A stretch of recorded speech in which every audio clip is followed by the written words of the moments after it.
अरे कहाँ हो तुम? कब से फ़ोन बज रहा है, उठा क्यों नहीं रही? वह मैं किचन की तरफ जा रही थी, इसलिए फ़ोन उठाने में देर हो गई। देखो तो किसका फ़ोन आया है। पूनम, पूनम, क्या हुआ? किसका फ़ोन था? कुछ बताती क्यों नहीं? कौन था? मुझे घबराहट हो रही है। तुम ठीक हो? जिस बात का डर था वही हुआ जी। पहेलियाँ मत बुझाओ, क्या बात है साफ साफ कहो। वो आ रही है। क्या? क्या कह रही हो? हाँ, उसी का फ़ोन था, आने को कह रही है। हमारी पूरी ज़िंदगी इसने नरक बना डाली, कभी चैन से नहीं रहने दिया जी। चिंता करने से क्या होगा पूनम, देखो ये घर उसी का है। हम अच्छे से जानते थे वो ज़रूर आएगी। क्यों सोचती हो वैसे भी, जब अपना ही अपना नहीं रहा तो ईंट की सजी धजी दीवारें क्या सुख देगी। इस उम्र में जाएंगे कहाँ जी। बस यही सोचकर भूल गई वो दिन जब यहाँ आए थे। दोनों बच्चे छोटे छोटे से थे। होने दी तुम्हें कभी खाने पीने की दिक्कत? कैसे लोन लेकर छोटा सा घर खड़ा किया। क्या अब मुझ पर विश्वास नहीं? मैं वही हूँ पूनम, तब उम्र थी जी, जोश था, जीने की वजह थी। आज कुछ नहीं है। अब ना उम्र बची है, ना जोश, ना जीने का उत्साह। क्या इस उम्र में आपको काम करता देख मेरे दिल को सुकून मिलेगा? छोड़ो पूनम, सब छोड़ो, देखा जाएगा। किस्मत में लिखा तो नहीं ले जाएगी। मैं सोसाइटी की मीटिंग में जा रहा हूँ, दवाई लेकर आराम करो। बेचैन मन से पूनम जी बिना कुछ खाए लेट गई। मन में तरह तरह के विचार आ रहे थे। कैसे दोनों बच्चों की महत्वाकांक्षा को देख गांव छोड़कर शहर आ गए थे। छोटी सी नौकरी और फिर कुछ समय बाद लोन का पैसा। जिम्मेदारी ने कभी सुकून की ज़िंदगी नहीं जीने दी, लेकिन दोनों बच्चे बहुत समझदार निकले। हमने उन पर मेहनत की तो फल भी मिला। बेटियां आगे से आगे बढ़ती गई। एक समय इतना कठिन आया कि उसके एमबीए के खर्चे के बाद बेटे को अच्छी शिक्षा देना मुश्किल हो गया। कितना गुस्सा किया उसने। पापा, भाई को अच्छी शिक्षा की ज़रूरत है, वो आपका भविष्य है। क्या सारी ज़िंदगी मेहनत ही करते रहोगे? मैं इस लायक तो बन गई हूँ कि कहीं अच्छी नौकरी लग जाएगी और अच्छी जगह शादी हो जाएगी। लेकिन शर्मा जी को तो बिटिया के अरमान पूरे करने थे।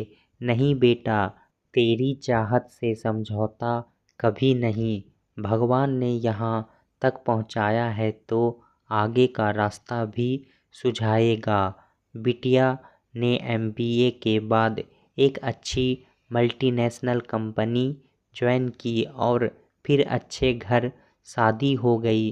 बेटे सागर का भी आईआईटी में सिलेक्शन हो गया। शर्मा जी ने लोन लेकर अपनी सब जिम्मेदारियां पूरी की। सागर के दोस्त की पार्टी में उसकी रिश्तेदार एक बंगाली लड़की उसकी सादगी पर मिटी। देखिए अरोरा जी, बच्चे जहाँ रहे खुश रहे, हमें और क्या चाहिए। बस झिझक थी। आपका रहन सहन बहुत ऊंचा है। आपकी बिटिया यदि मेरी छोटी सी कुटिया में अपना स्नेह बांट सके तो मुझे कोई आपत्ति नहीं। अरोरा जी पैसे वाले लेकिन व्यवहार कुशल आदमी थे।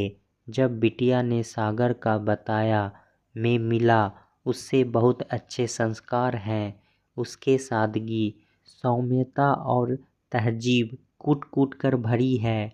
आपने जानता हूँ अपने रिवाज अलग अलग हैं, लेकिन जहाँ दिल मिल जाए वहाँ जात पात की बात नज़रअंदाज कर देने में ही भलाई है। जहाँ तक पैसे का सवाल है, जिसकी किस्मत में जितना होगा वो खुद आ जाएगा। बस मैं सागर की राय लेना चाहता हूँ। देखिए अंकल, आप मेरी किसी भी बात को अन्यथा ना लें। मेरे अपने कुछ फ़र्ज़ हैं जिनसे मैं मुँह नहीं मोड़ सकता। पापा ने अपने जीवन में हमेशा संघर्ष किया है। मैं चाहता हूँ अब जब मैं इस लायक हो गया हूँ कि पापा का सहयोग कर सकूँ, तो मेरा पहला फ़र्ज़ यही है मेरी आने वाली जीवन संगिनी मेरा साथ दे। बहुत सी ख्वाहिशों के त्याग करने पड़ेंगे। नेहा अच्छी समझदार लड़की है, मुझे पसंद भी है, लेकिन हमारी परवरिश बहुत अलग माहौल में हुई है। वो ये सब तकलीफ़ें सहन नहीं कर पाएगी। मैं आपकी बेटी को हमेशा खुश रखूँगा, लेकिन अपनी जिम्मेदारी से कभी पीछे नहीं हटूँगा। लेकिन अरोरा जी की बिटिया पर तो सागर का नशा सवार था। हर शर्त मान शादी की तैयारी होने लगी। सागर ने पापा का मकान बेच वो पैसे उनके अकाउंट में डाल दिया और एक अच्छी सोसाइटी में नेहा के नाम से मकान ले लिया, जिससे किस्तों में थोड़ी राहत मिल सके। पापा, मैं चाहता हूँ अब आप नौकरी छोड़ दें। मुझे इतना सक्षम बना चुके हैं कि आपको इस उम्र में इतनी मेहनत की ज़रूरत नहीं। बहुत जिद कर सागर ने अपने पिता की ये सोच नौकरी छुड़वा दी कि अब बस वो उनकी सेवा करेगा। इतनी बढ़िया सोसाइटी की शर्मा जी कभी कल्पना भी नहीं कर सकते थे। शादी धूमधाम से हुई। कुछ दिन सही चलने के बाद अचानक से परेशानी शुरू होने लगी। सागर को मीटिंग के लिए लंबे समय से बाहर रहना पड़ता। वो उसके रहते तक तो सही रही। बाद में अपना मन लगाने के लिए पुराने मित्र किटी सब ज्वाइन कर ली। बेसमय आने पर सास ससुर चिंता दिखाते तो उसे रोक टोक लगती। अपने प्रति सागर के समर्पण को देख वो कोई शिकवा शिकायत ना करते और एक दिन नेहा सब छोड़ चली गई, ये कह कि अमित उससे ज़्यादा माता पिता के प्रति समर्पित है। गलती की मैंने तुमसे शादी करके। तुम्हारे फ़र्ज़ सिर्फ तुम्हारे माता पिता के लिए है। क्या मेरे माता पिता के लिए मेरे कोई फ़र्ज़ नहीं? तुम अपने फ़र्ज़ निभाओ और मैं अपने। सागर की उदासी को देख माता पिता ने बहुत समझाया, लेकिन दोनों में से कोई अपने फ़र्ज़ से हटने को तैयार न था। शर्मा जी टूट चुके थे।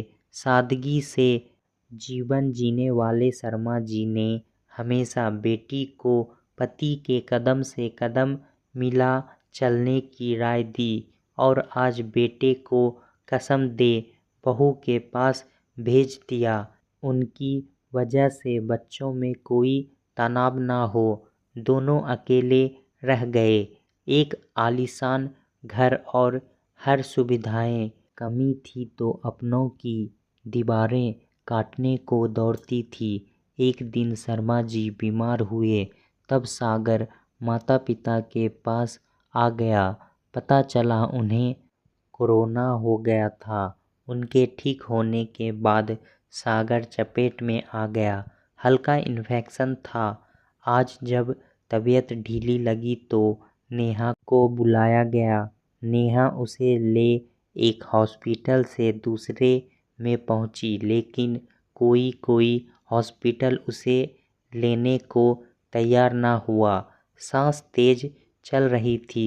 ऑक्सीजन की मारामारी के चलते कहीं सिलेंडर की व्यवस्था नहीं हुई। लड़की के माता पिता ने अपनी जगह बात कर हॉस्पिटल में एक कमरा बुक करवा लिया और एम्बुलेंस से तुरंत आने को कहा। तीनों जने सागर को ले रवाना हो लिए। रास्ते में अचानक सागर ने नेहा का हाथ माँ के हाथ के ऊपर रख दिया और एक लंबी सांस ली। ओह, सब खत्म हो गया माँ, कहकर नेहा जोर से चिल्लाने लगी। बस बस, खत्म हो गया सागर, तू चला गया मेरे बच्चे।